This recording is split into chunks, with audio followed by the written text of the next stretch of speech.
Okay.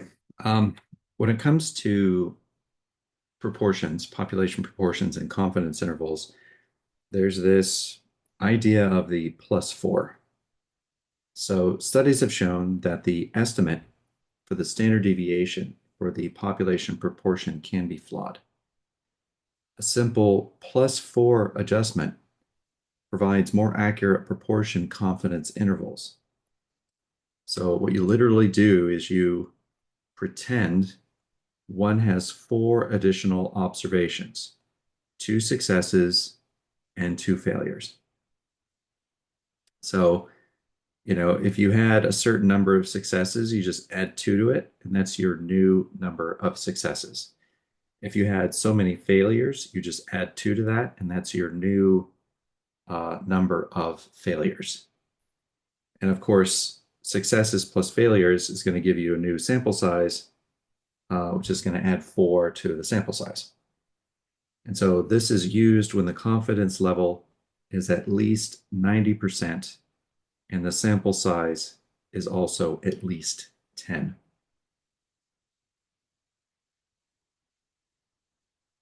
Okay, so let's look here at this example. So a random sample of 25 statistics students were asked, have you smoked a cigarette in the past week? Six students reported smoking within the past week. Find a 95% confidence interval for the true population proportion of statistics students who smoke. So we're going to test and see whether we can apply this plus four confidence interval idea.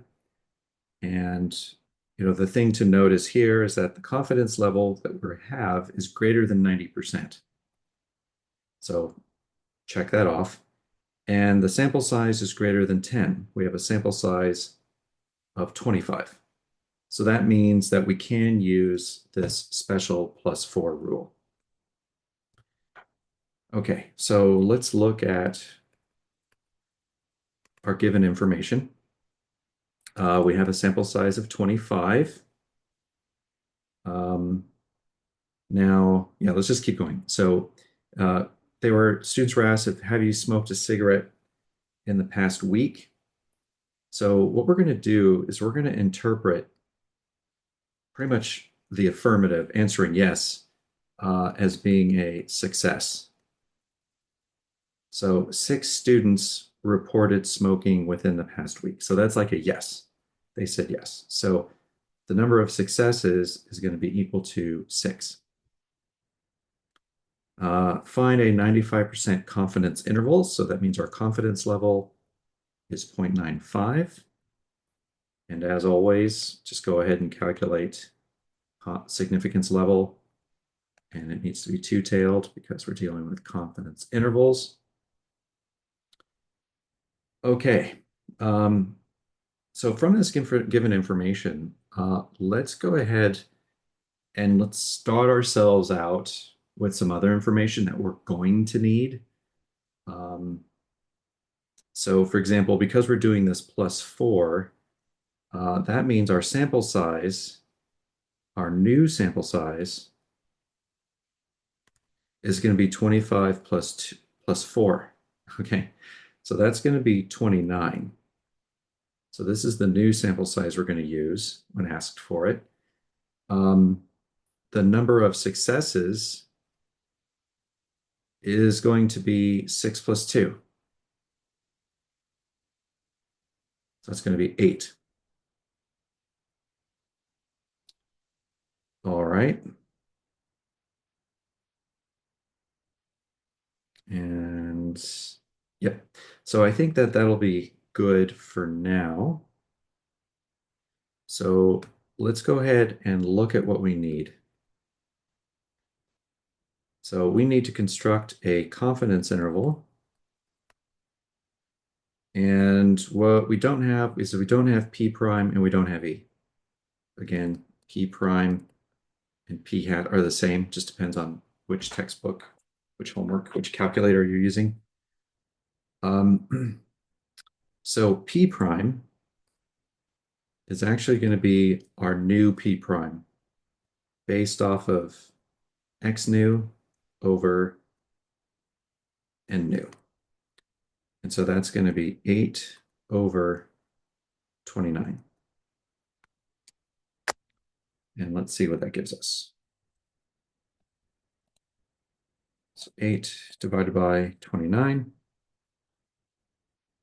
Okay, that gives us 0.275 and some change.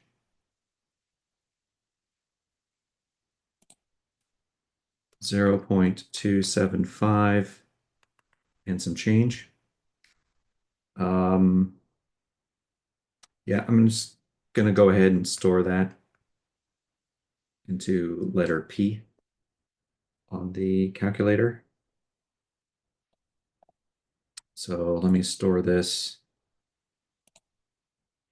into letter P like that. And let me go ahead and do the same here with numworks. Clear. So 8 divided by 29. And let's go ahead and store that. I'll put that in capital P2. Could have used lowercase, but I'll do capital just to keep everything the same. Here it is. Okay. There we go. All right. All right, so we have our point estimate there.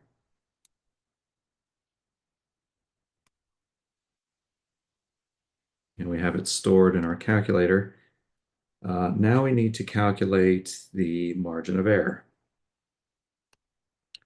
So that's going to be z alpha 2 times the square root of p prime nu times q prime nu divided by n nu. And let's see here, we need q prime nu. So q prime nu is going to be 1 minus p prime nu. So let's see what that comes out to, approximately. So now what we can do is we can put 1 minus p. There we go. And let's store that in q. There we go. So 0.724 and some change. All right. And let's do the same thing here with the numworks calculator. So I'll do 1 minus capital P. And I'm going to store this in capital Q. There we go. And I'm going to put that I stored this in capital Q. All right, so now we've got our value of P, we got our value of Q, and we know what N nu is, that's 29. What we need is this Z alpha 2. So off to the side, just do our quick sketch of a normal distribution, a Z-score of 0 in the middle. It's going to be two-tailed, a confidence level in the middle of 0.95.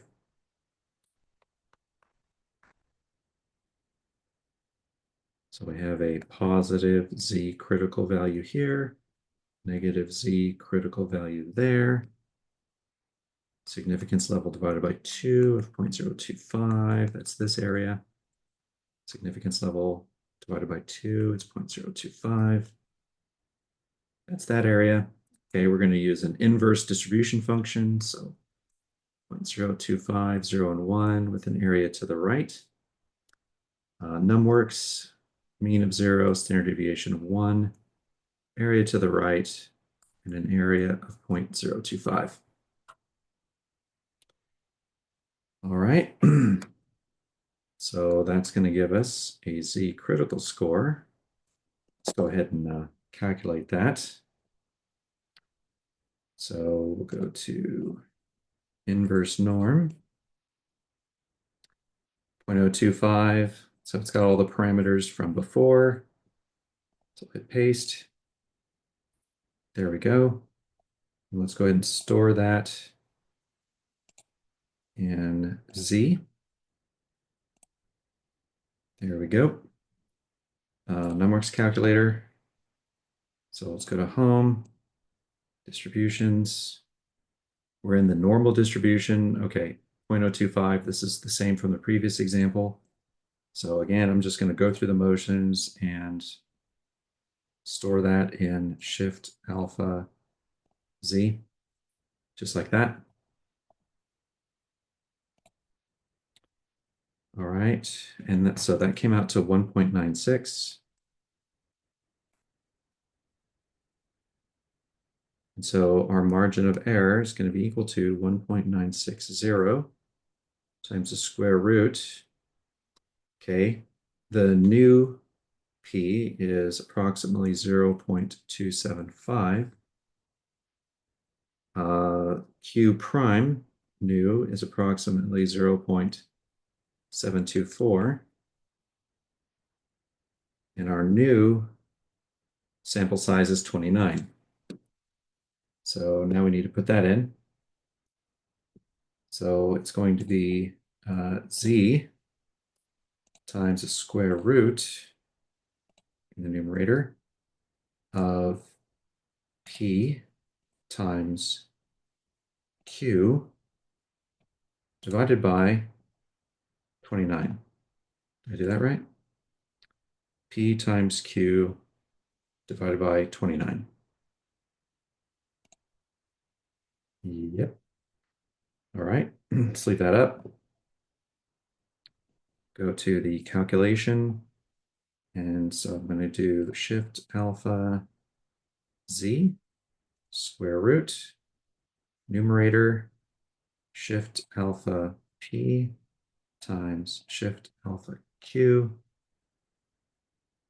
divided by our new sample size of 29. So we get 0.1626 and some change. 0.1626 and some change. So let's come here. So our margin of error, 0.1626 and some change, which if we rounded that to 3 decimal places, is going to be 0.163.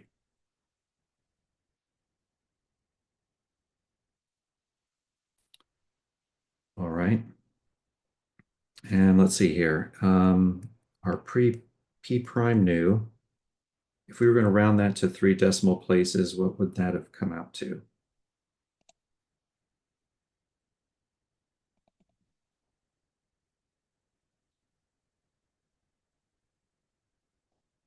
Oh, 0.276. So 0.276. So our confidence interval is going to be P prime new plus E, which would be 0.276 plus and minus 0.163.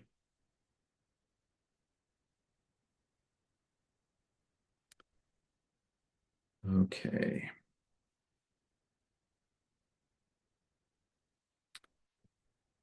So yeah, this is a pretty big margin of error here.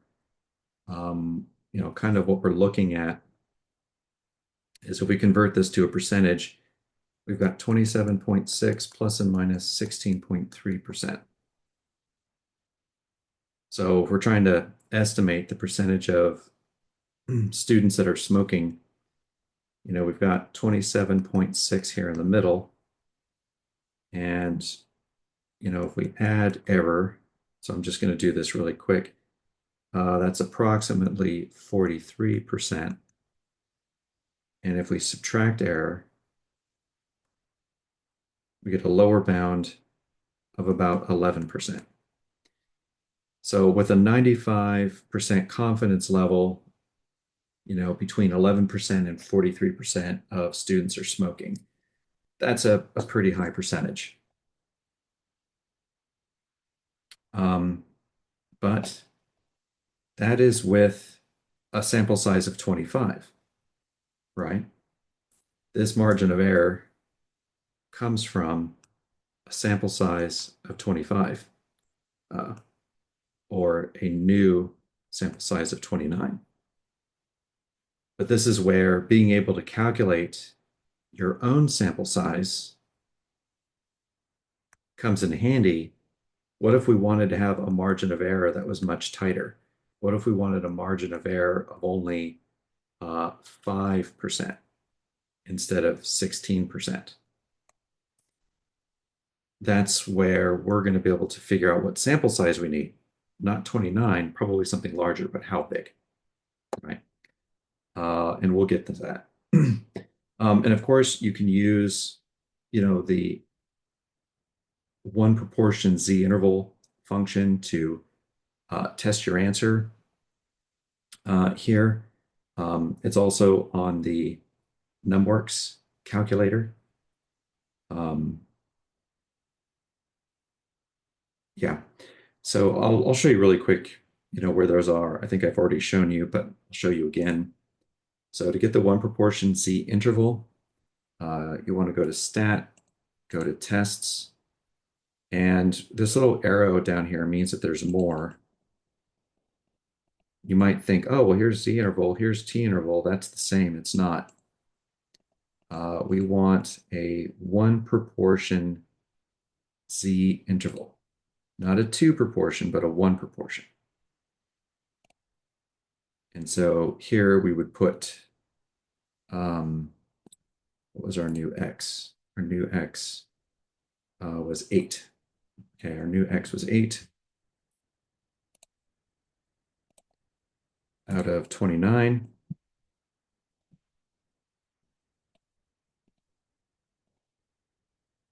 And you can see here's our 11% to 43%. 11 to 43%.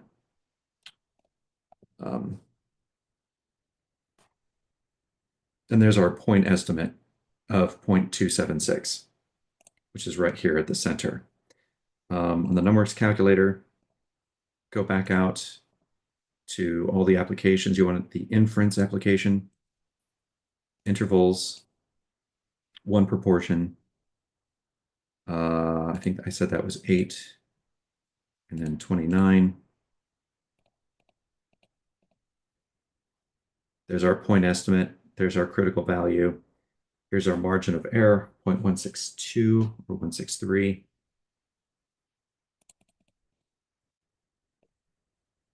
And here it is from 11 to 43% with our point estimate plus our margin of error. And I believe that's exactly what we got. Yep, that's exactly what we got. All right. Let me know if you have any questions. Let me go ahead and put in those values just to be complete. There we go. All right. Thank you.